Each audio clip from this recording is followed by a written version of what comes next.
Good morning. Welcome to Coping Tips to Get Through this COVID.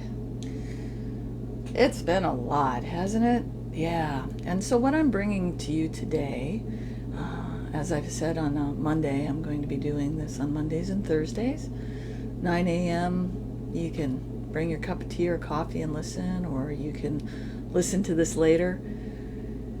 And I'm going to have an idea of just a little reminder of how to stay physically active or keep your mind on your body a little bit.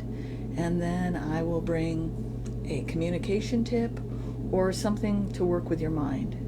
And today I'm going to talk about worry, and so how to work with it in your mind. But before I do that, just to bring a little light on the subject, it's a gorgeous day here in the Bay Area. They've been talking about that we have some of the cleanest air right now that we've had in years. So get out and enjoy it if you can. With the social distancing, just take a walk around your block. I have the good fortune of being close to the bay, and there's still a walking path that's available, and we're all walking, are 6 feet away from each other, but still enjoying the view and the air and the sun. It's the little things that matter right now, and to stay focused on to bring a little moment of joy. And physical activity can do that. The other thing after this video I recommend, I'm going to be posting an app or something that I've found that you might be interested in to keep you physically active. And today I will post Dr. Melissa West, who's up in Canada, and she's a yoga instructor, and she's a great online video series. Some of it's subscription, some of it's free. She has little meditations. She has yoga to help you. If you're having problems sleeping, there's yoga positions. If you need to stretch just your back for pain. So there's a lot of good things on there. So look for that link after this. So now I'll talk about worry. Worry right now actually is a pretty natural phenomenon that's going to arise in your mind. It will arise in your mind because there is some healthy fear and anxiety and concern about the state of things.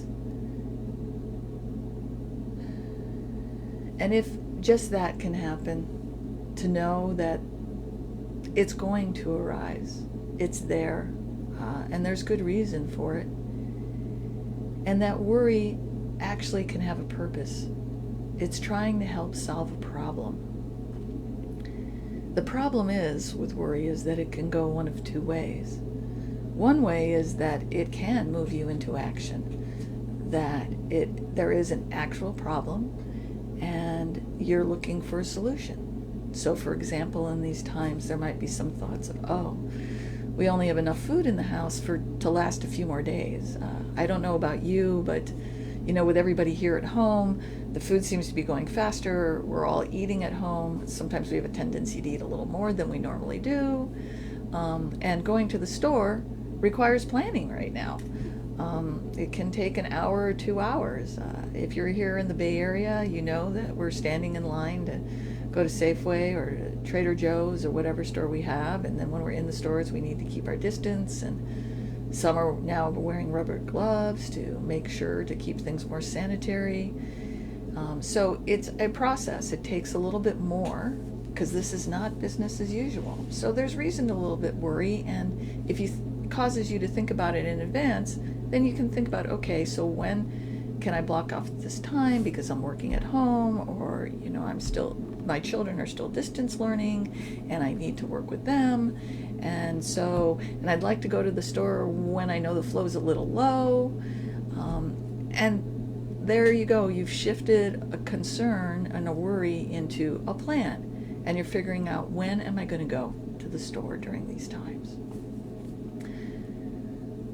The other kind of worry is a worry that's in the future, and it takes us off, and it causes you to churn. It can create like a chain of thoughts that get catastrophic, or it you do a process called rumination. And rumination is that whole process of just churning something over and over like a cow does. They chew their grass and they put it in the first stomach, they chew their grass, they put it in the second stomach, they bring it back up, and it just goes around and around and around. And that's the worry that you want to be aware of and to bring to conscious awareness to stop. And stop is the key word, what I'm going to bring to your attention and bring up here, and some of you probably know this method, and maybe I'm just reminding you, is a mindfulness method, which is stop.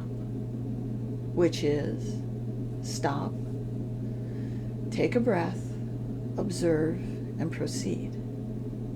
And so what that means is when you can start feeling yourself worrying, oftentimes you start feeling exhausted, there's muscle tension, your heart might start racing, your mind is definitely racing and spinning. Stop.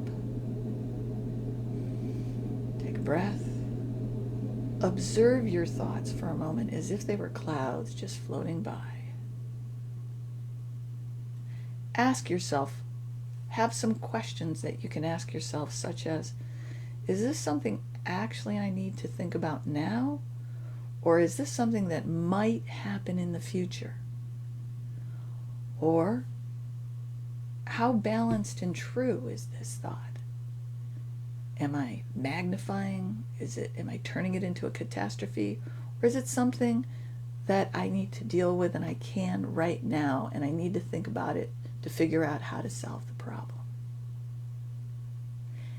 Have an internal narrative, and you could even think about this for a minute after this video or this live stream, about have a couple of questions that you ask yourself after you observe when you stop the worry. So you're spinning, like, for example, one of the big things I know some of my friends are dealing with, and even myself, is that I have a family member, my mother's in a nursing care facility, and there is COVID outbreak in the facility. Now that's the kind of stuff that can keep me up at night, right? And all kinds of things might happen, but I don't know at this moment in time. What I do know is that they've contained them in their room, it's a hospital facility, and they're doing everything they can to prevent it. But it could create a whole spin of what ifs. What if she gets sick? She's 84 years old. What if she dies? She's in another state. How am I going to get there? We can't travel right now. See, there is an example of a churn or a worry. So I'm in the what ifs. What if she dies? Stop. Take a breath. I observe my thoughts. I ask myself, okay, there's nothing I can do about it right now. I have some other things I need to tend to today. And even as I'm saying that, those worry thoughts are just drifting and floating by. And I have now shifted my focus to something else that's in front of me that either needs my attention or helps me calm down. And now I can proceed and move forward. And those thoughts have drifted off. Now, unfortunately, this isn't a complete remedy as far as a cure. Those thoughts will probably come up again. And then I'll stop. Take a breath, observe, and proceed. So, I hope that you found this helpful today. And please let us know by writing something in the boxes here on Facebook, or send us a note here at East Bay Center for Anxiety Relief.